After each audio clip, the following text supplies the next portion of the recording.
The 17th of January 1945. The Colmar Pocket, Alsace, France. The snow fell in silence. Not the gentle silence of a winter evening back home, but the heavy, suffocating quiet that comes when the earth itself holds its breath. The temperature had dropped to 15 degrees below freezing. Ice clung to the shattered timber frames of what had once been a farmhouse.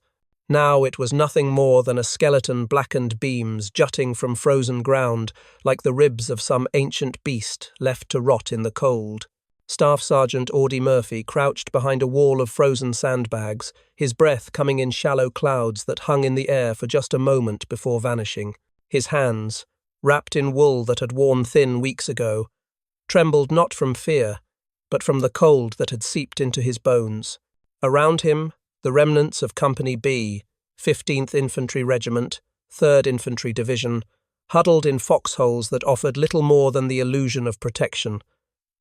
They were 47 men, 47 soldiers, standing between the German advance and the collapse of the entire Allied line in Alsace, 2 miles to the east. Across the frozen fields dusted white with fresh snowfall, the Germans were coming.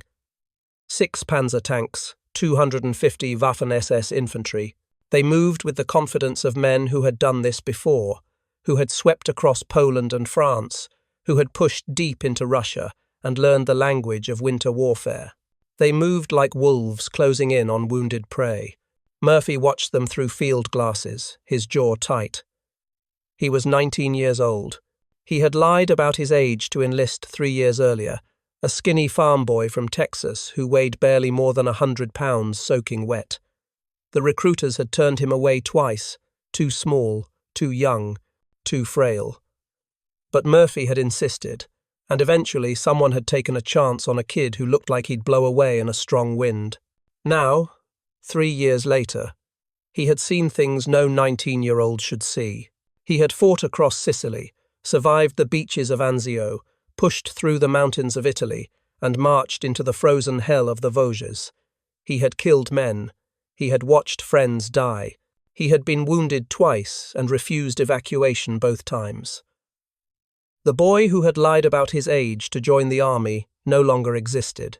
In his place stood something else, something harder, colder, forged in the kind of fire that either destroys you or transforms you into something unbreakable. The Germans kept coming. The Colmar Pocket was a wound in the Allied advance, a bulge of German resistance that jutted into French territory like a dagger aimed at the heart of the Allied supply lines. For months, the Germans had held this ground with a ferocity born of desperation. They knew what losing here meant. It meant the Rhine was next. It meant the heartland of Germany itself would be exposed. So they fought with everything they had: veteran SS divisions, tank battalions pulled from other fronts, artillery units that had learned their trade in the frozen steppes of Russia. The Allies had tried twice to crush the pocket. Twice they had been thrown back with heavy losses. Now, in the 3rd week of January 1945, they were trying again. The 3rd Infantry Division had been given the task of breaking the German line near the village of Holzwihr. It was a miserable assignment. The ground was frozen solid, making it impossible to dig proper foxholes. The temperature made frostbite as much of an enemy as German bullets. Supplies were thin, ammunition was rationed, hot food was a memory, and the Germans were dug in deep. Murphy's company had taken up position along a narrow road that ran through open farmland. On either side, fields stretched away into the distance, flat and exposed, offering no cover whatsoever. Behind them, a small patch of forest provided the only concealment. Ahead, nothing but open ground, and the Germans waiting on the other side. It was a terrible position. Murphy knew it. Every man in Company B knew it. If the Germans attacked with armour, they'd be slaughtered. They had no tank support, no tank destroyers. The only heavy weapon they had was a single M10 tank destroyer parked 50 yards behind their line, already knocked out by German artillery the day before. Its crew was dead. The machine sat silent, a burned-out shell slowly being buried under fresh snow. Murphy had argued with his commanding officer that morning. They needed to pull back, regroup, wait for reinforcements. But the orders had been clear. Hold the line, do not retreat. The Allied offensive depended on Company B holding this position long enough for other units to advance on the flanks. If they pulled back, the entire operation would collapse. So they stayed. And now the Germans were coming. The soldiers of the 6th SS Mountain Division Nord had expected an easy morning. They had been told the American position was undermanned, undersupplied, dug in along an indefensible stretch of road. Intelligence reports had confirmed it. Fewer than 50 men, no armor support, no heavy weapons. It was a cleanup operation, a formality. Roll forward with the panzers, suppress the American position with machine gun fire, let the infantry mop up the survivors. They had done this 100 times before, in Russia, in Italy, in Normandy. They were professionals, veterans. Many of them wore the Iron Cross. Some had fought since 1939. They knew how to read a battlefield, how to exploit weakness, how to break an enemy line with precision and overwhelming force. They expected the Americans to break and run. They expected fear. They expected surrender. They did not expect Audie Murphy. The 1st Panzer appeared at 2:14 p.m., emerging from the tree line, 2,000 yards away, like a steel ghost materializing out of the snow. Then another. Then 4 more. Behind them, dark figures moved in formation 250 SS infantry, advancing in loose skirmish lines, rifles at the ready, moving with the disciplined patience of men who had done this many times before. Murphy's men opened fire at 1,500 yards. Rifles cracked in the cold air, the sound sharp and brittle. Machine guns chattered from hastily dug positions. The Germans didn't even slow down. The tanks rolled forward, treads grinding over frozen ground, turret guns swiveling toward the American line. The infantry kept coming, using the tanks as moving cover, firing as they advanced. At 1,200 yards, German mortars began to fall. The first rounds landed short, throwing up geysers of frozen earth and snow. The second volley walked forward, closer. The third volley hit the American line dead center. Men screamed.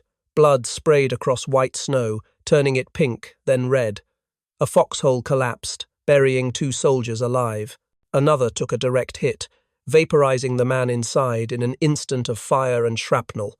Murphy moved along the line, shouting orders, pulling men out of shock, directing fire. His voice cut through the chaos like a blade, calm, steady, unyielding. He had learned long ago that fear was contagious, but so was courage. If he broke, they all broke. So he didn't break. The tanks kept coming. At 800 yards, the lead panzer opened fire. The shell screamed overhead and detonated in the forest behind them, shearing the tops off 3 trees in a shower of splinters. The second shell hit closer. The third tore through the center of Company B's position, killing 4 men instantly. Murphy's radio operator grabbed his arm. "We need to pull back. We can't stop tanks with rifles." Murphy looked at him. His face was streaked with mud and blood, someone else's blood. His eyes were flat, empty of everything except a cold, burning focus. "We hold," he said. "Pass the word." "We hold." The radio operator stared at him for a moment, then nodded and crawled away. At 600 yards, the German machine guns opened up in earnest. MG-40, 2 seconds, firing 1,200 rounds per minute, sweeping the American line with streams of fire so dense they sounded like cloth ripping.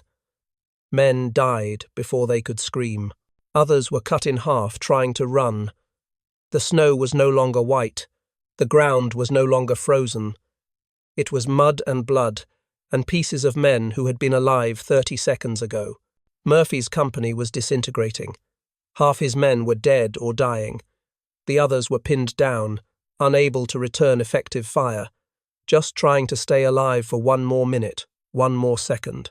The tanks were 400 yards away now, close enough that Murphy could see the frost on their armor, the exhaust smoke trailing behind them in grey plumes. And then the inevitable happened. Someone broke. A Private Murphy didn't even know his name, stood up from his foxhole and ran. Just stood up and ran toward the forest, screaming, tears streaming down his face. A machine gun cut him down before he made it 10 feet. But the damage was done. Fear, like fire, spreads fast. 2 more men bolted. Then 5. Then a dozen. Murphy watched his line collapse. He watched men he had fought beside for months throw down their rifles and run for their lives. He didn't blame them. They had done their job. They had held far longer than anyone had a right to expect.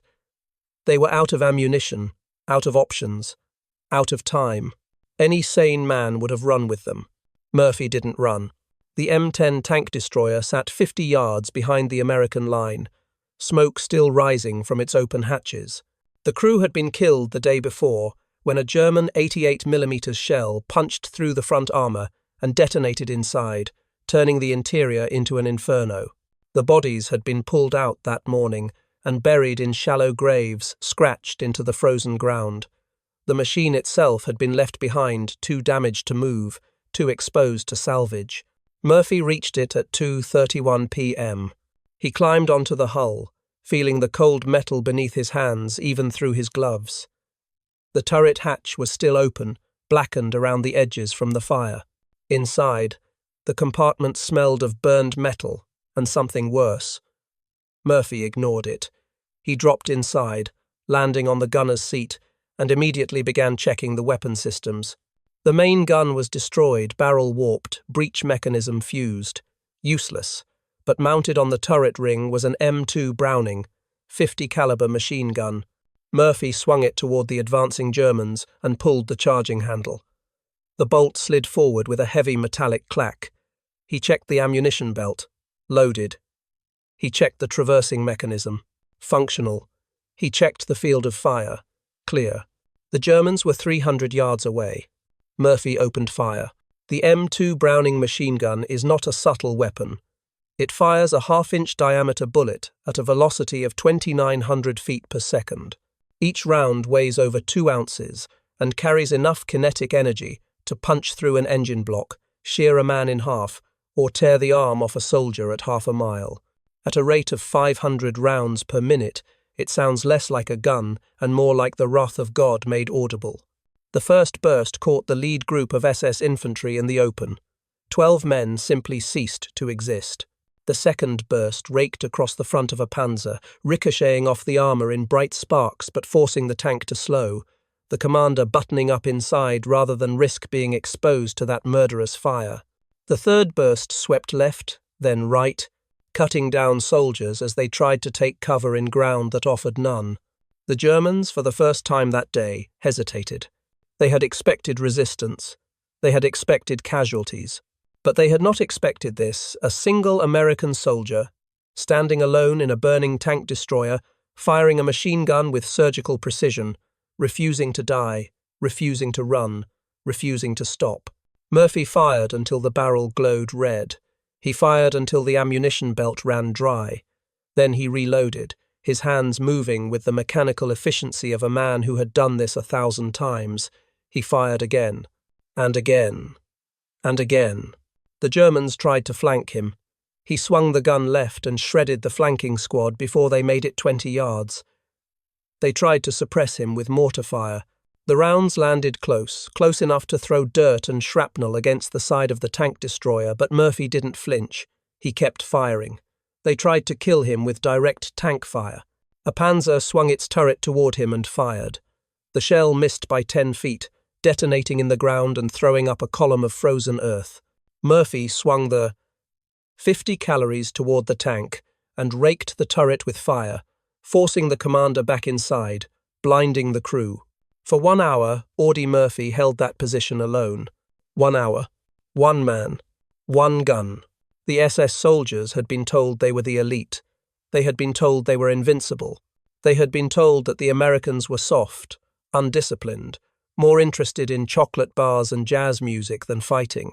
They had been told that American soldiers broke easily, that they lacked the ideological conviction that made a true warrior, that they fought not for a cause but for paychecks and propaganda.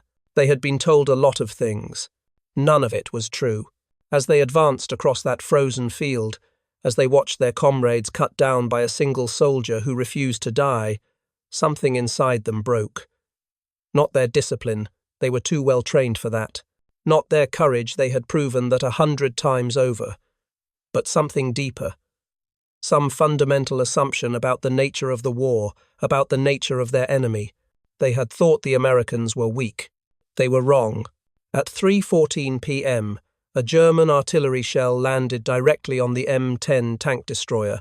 The explosion lifted the 15-ton vehicle off the ground and dropped it back down at an angle. Turret twisted, one tread blown completely off. Flames erupted from the engine compartment. Smoke poured from the hatches. The machine gun went silent. The Germans, cautiously, began to advance again. 30 seconds later, Audie Murphy crawled out of the smoke. His uniform was burned. His face was black with soot. Blood ran from a shrapnel wound in his leg. He was still holding his rifle. He limped toward the tree line, turned, dropped to one knee, and opened fire on the Germans with his M1 Garand. 8 rounds, reload, 8 rounds, reload. He killed 2 more soldiers before friendly forces reached him and pulled him back into cover. The official after-action report, filed by the 3rd Infantry Division on the 18th of January 1945, recorded the following. Staff Sergeant Audie L.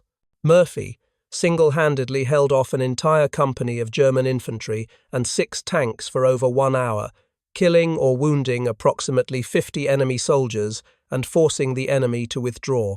His actions prevented the collapse of the American defensive line and allowed Company B to regroup and counterattack. Sergeant Murphy's extraordinary heroism and disregard for his own life were in keeping with the highest traditions of military service. 50 enemy soldiers. That was the official count. The real number was probably higher. Bodies were still being pulled out of the snow for 3 days after the battle. Some had been buried by the cold. Others had been dragged away by their comrades during the retreat. The Germans didn't like to leave their dead behind. It was bad for morale. But the numbers didn't really matter. What mattered was that a single American soldier, a 19-year-old farm boy from Texas who weighed 112 pounds, had looked at an entire German armoured column and decided, alone, to make a stand. The Germans had expected him to run. He didn't run. There is a photograph taken 3 days after the battle. Murphy is standing in front of a tent, his leg bandaged, his arm in a sling. He looks thin, exhausted, years older than he is. His face is blank, not stoic, not proud, just blank, empty, the face of a man who has seen too much, done too much, survived too much. A reporter asked him how he felt. Murphy shrugged. "I just did what anyone would do," he said. But that wasn't true, and everyone knew it. Most men would have run. Most men would have died. Most men would have surrendered. Murphy had done none of those things. He had made a choice that defied logic, defied survival instinct, defied every reasonable expectation of human behavior under fire. He had chosen to stand. The Browning M2 machine gun would go on to serve in every American conflict for the next 80 years. Korea, Vietnam, Iraq, Afghanistan. It is still in service today, virtually unchanged from the weapon Murphy used that frozen January afternoon. Soldiers who have never heard of Audie Murphy, who were born decades after he died, still carry that gun into battle. They still rely on it. They still trust it. It has become a symbol, not just of American firepower, but of something deeper. The idea that one person, standing in the right place at the right time with the right tools, can change the course of history. That courage is not the absence of fear, but the refusal to let fear make your decisions for you. That sometimes the only thing standing between civilization and chaos is one exhausted, terrified, determined human being who decides that this is the line, this is the place, this is the moment where retreat stops and resistance begins. The Germans understood firepower. They had excellent weapons, excellent training, excellent tactics, but they didn't understand this. They didn't understand that the American soldier wasn't fighting for an ideology or a dictator or a dream of empire. He was fighting because he had been asked to, because his friends were counting on him, because someone had to stand, and he happened to be there. That was the thing the Germans never understood. That was the thing that cost them the war. Audie Murphy survived the war. He received the Medal of Honor, along with every other decoration the United States could give him. He became the most decorated American soldier of World War II. 33 awards, 3 from France, 1 from Belgium, 29 from the United States. He was offered parades, publicity tours, speaking engagements. He accepted some, declined others. He didn't like talking about the war. After the war, he moved to Hollywood and became an actor, playing soldiers in war movies, usually playing himself. He was good at it. The camera liked him. Audiences liked him. He made 44 films over 20 years, but the roles were always the same. The soldier, the hero, the man who stands when others run. In private, he was different. He suffered from what we now call PTSD, though in his day they called it shell shock or combat fatigue, or sometimes nothing at all. He slept with a loaded pistol under his pillow. He had nightmares. He struggled with depression. He self-medicated with sleeping pills and eventually became addicted. He would lock himself in a motel room for a week to break the addiction, sweating and shaking, refusing help because he didn't want anyone to see him weak. He never talked about that either. In 1971, at the age of 45, Audie Murphy died in a plane crash in Virginia. He was buried at Arlington National Cemetery with full military honors. His grave is the second most visited site in the cemetery after John F. Kennedy. Thousands of people visit every year. They leave flowers, flags, letters. They stand in silence, looking at the simple white headstone that bears his name and rank and the dates of his life. Most of them never knew him. Most of them weren't even born when he fought. But they come anyway, because they understand, on some instinctive level, what he represented. Not invincibility, not fearlessness, not perfection, but the willingness to stand. The Colmar Pocket was finally eliminated on the 9th of February 1945 after 3 weeks of brutal fighting. The Germans lost 19,000 men, captured or killed. The Allies lost 8,000. The Rhine was crossed 6 weeks later. Germany surrendered in May. The war in Europe was over. But the lesson of that frozen January afternoon remained. It remains still. It is carved into stone at Arlington, printed in history books, retold in barracks and boot camps and command centers around the world. It is the story of a moment when one man decided that the line would hold because he would hold it, that the Germans would not pass because he would not let them pass, that his friends would live because he was willing to die. The story of a farm boy from Texas who weighed 112 pounds and killed 50 enemy soldiers in 1 hour because no one had told him it was impossible. The story of the moment when the Germans cornered his squad and he turned 1 rifle and 1 machine gun into a massacre. There are many ways to measure the worth of a soldier. Medals, citations, confirmed kills, territory taken, battles won.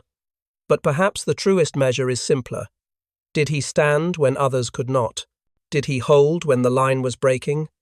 Did he choose, in the moment when choice mattered most, to be the wall between his brothers and the darkness? Audie Murphy stood, and because he stood, others lived. And because others lived, the line held. And because the line held, the war was won. That is the arithmetic of courage. That is the calculus of sacrifice. That is the reason we remember his name, 79 years after that frozen afternoon in Alsace, and the reason we will remember it 79 years from now. Not because he was invincible, but because he was not. Not because he didn't feel fear, but because he did. Not because he was more than human, but because he was human, and he chose, despite every instinct screaming at him to run, to stay, to stand, to fight. And in that choice, in that single, terrible, beautiful moment of defiance, he became something more than a soldier. He became a symbol of what free men can do when they decide that freedom is worth the cost. He became the answer to every dictator, every tyrant, every ideology built on the assumption that fear is stronger than will, that numbers are stronger than spirit, that steel is stronger than the human heart. He became proof that they are wrong, that they have always been wrong, that they will always be wrong. Because courage is not a German invention. Discipline is not a fascist monopoly. The will to stand and fight and die for something larger than yourself is not the property of any nation or creed or uniform. It belongs to anyone willing to pay the price. And on the 17th of January, 1945, a 19-year-old farm boy from Texas paid that price in full, in blood and fire and frozen ground, and in doing so reminded the world what democracy looks like when it stops talking and starts fighting. It looks like one man, one gun, 1 hour, one stand, and 50 dead Germans who learned too late that they had underestimated the boy from Texas, the boy who became a legend, the boy who became a symbol, the boy who became, for 1 terrible hour, the entire United States Army compressed into a single human being standing alone on a burning tank destroyer in the snow, the boy who refused to run, who refused to surrender, who refused to die until the job was done.